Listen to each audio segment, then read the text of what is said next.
Hi friends, welcome to ultra cooking channel. இன்றைக்கி நம்ம பார்க்க போகிற ரெசிபி இன்ஸ்டண்ட்டாக செய்யக்கூடிய ப்ரோட்டீன் ரிச் மூந்தால் இட்லி ரெசிபி தாங்க. இது சூப்பரான ஒரு டயட் ரெசிபி கூட. இது சூப்பராக சாஃப்டாக எப்படி செய்யலான்றதை பார்க்கலாம் வாங்க. வீடியோக்குள்ளே போகிறதுக்கு முன்னாடி அல்ட்ரா குக்கிங் சேனலை சப்ஸ்கிரைப் பண்ணிவிட்டு பக்கத்தில் இருக்க பெல் ஐக்கானையும் கிளிக் பண்ணிக்கோங்க. நான் இன்றைக்கி ஒரு கப் அளவுக்கு பாசிப்பருப்பு எடுத்திருக்கேன். அதில் 13லேருந்து ஒரு 15 இட்லி வரைக்கும் கிடைக்குங்க. அதை ஒரு 2-3 முறை நல்லா வாஷ் பண்ணி எடுத்துக்கோங்க.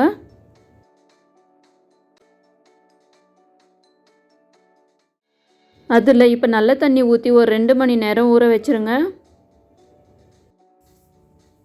அடுத்து ஒரு கடாயில் 2 டேபிள் ஸ்பூன் எண்ணெய் சேர்த்து, எண்ணெய் நல்லா காஞ்ச உடனே 1/2 டேபிள் ஸ்பூன் சீரகம், 1/2 டேபிள் ஸ்பூன் கடலைப்பருப்பு, 1/2 டேபிள் ஸ்பூன் உளுத்தம்பருப்பு சேர்த்து வறுத்துக்கோங்க.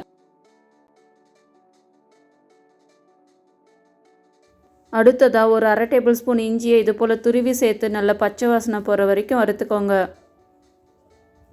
அடுத்து 2 பச்சை மிளகாவை இது போல் பொடியை கட் பண்ணி சேர்த்து, கூடவே ஒரு கொத்து கருவேப்பிலையும் சேர்த்து நல்லா வதக்கி விடுங்க. அடுத்து பாதி அளவுக்கு கேரட்டை இது போல் துருவி சேர்த்து நல்லா பச்சை வாசனை போகிற வரைக்கும் வதக்கி விட்டுக்கோங்க.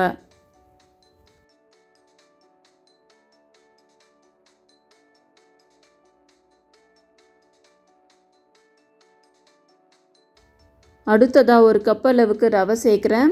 ஒரு கப்பு பாசிப்பருப்புக்கு ஒரு கப்பு ரவை கரெக்டாக இருக்கும். இதை லோ ஃப்ளேம்லேயே ஒரு 5 நிமிஷத்துக்கு நல்ல வாசனை வர வரைக்கும் வறுத்துக்கோங்க.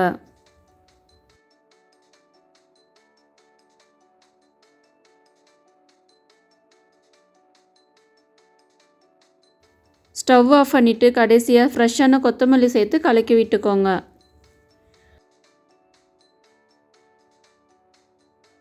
அவ்வளோதாங்க, இது நல்லா ஆறட்டும். அடுத்ததாக நம்ம பாசிப்பருப்பு அரைச்சி எடுத்துக்கலாம். பாசிப்பருப்பு 2 மணி நேரமாக நல்லா ஊறி இருக்குது. இப்போ அதை ஒரு மிக்ஸி ஜாருக்கு மாற்றி நல்ல மையாக அரைச்சி எடுத்துக்கோங்க.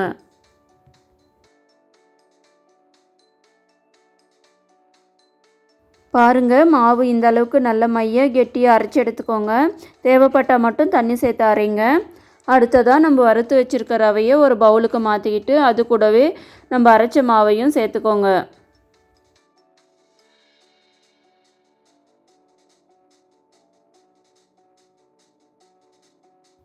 அடுத்து ஒரு கப் அளவுக்கு தயிர் சேர்க்குறேன். நல்லா புளிப்பு இல்லாத ஃப்ரெஷ்ஷான தயிரை பார்த்து சேர்த்துக்கோங்க.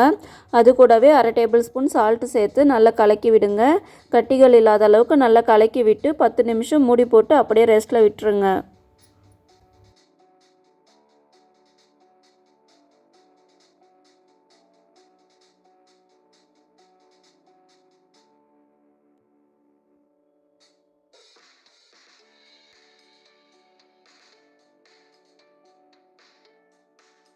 பத்து நிமிஷம் நல்லா ஊறி இருக்குது. இப்போ பாருங்கள், மாவு நல்லா கெட்டியாக இருக்குது. நம்ம சேர்த்த ரவையெல்லாம் நல்லா ஊறி நல்லா கெட்டியாக இருக்குது.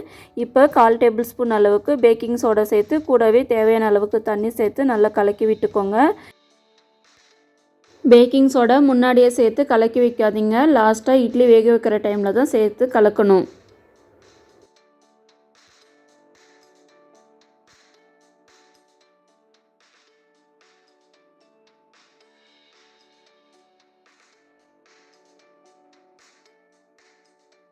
மாவு இந்த அளவுக்கு கெட்டியாக கரைச்சி எடுத்துக்கோங்க. இது இட்லி மாவு பதத்தில் இருக்கணுங்க.